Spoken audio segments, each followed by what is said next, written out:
Eccoci qua mister, una vittoria in rimonta, possiamo dire anche poi tutto sommato meritata perché avete fallito due occasioni, forse anche tre nel secondo tempo. Chiaramente Portogruaro era un po' sbilanciato in avanti. Che lettura dà questa partita? Beh, innanzitutto oggi con la temperatura di oggi si è fatta parecchia fatica, però è nata comunque una bella partita.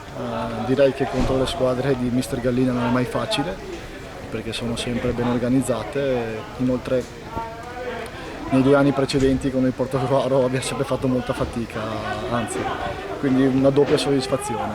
Probabilmente il pareggio era anche il risultato più equo, anche se alla fine abbiamo avuto diverse occasioni, però siamo contenti così, anche perché dobbiamo recuperare un paio di giocatori ancora e i giovani stanno crescendo. Speriamo di far bene, di far bene. Sì, sembrava si dovesse andare all'intervallo con il vantaggio per 1-0 del Portogruaro, poi c'è stato questo rigore forse un po' discusso sugli spalti, quasi allo scadere. Lei che era sul campo, come l'ha visto? Guardi, sinceramente c'era un fallo prima, infatti mi sono arrabbiato con il mio giocatore perché secondo me c'era un fallo prima.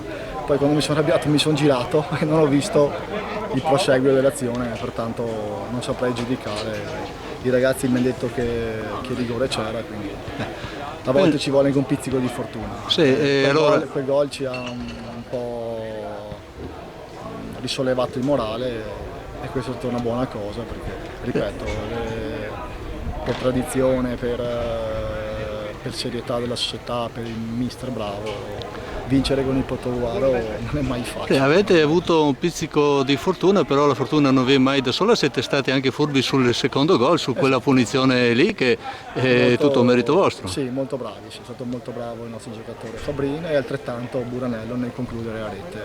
Bene, allora archiviando questi 3 punti che insomma è sempre bene iniziare bene come si dice, no? Il proseguo del campionato, giocate sempre su questo campo? No, siamo qui solamente in quanto hanno rifatto il manto erboso del campo di San Gaetano, quindi per le prime partite dobbiamo cercare uno stadio nel comune di Montebelluna, la prossima in casa giocheremo credo al Biaggi di Montebelluna, però pensiamo all'Union Vipò che è una delle squadre favorite per la vittoria. Allora vi godete questa vittoria, è inutile fare proiezioni che siamo all'inizio del campionato, grazie mister. Niente, salve.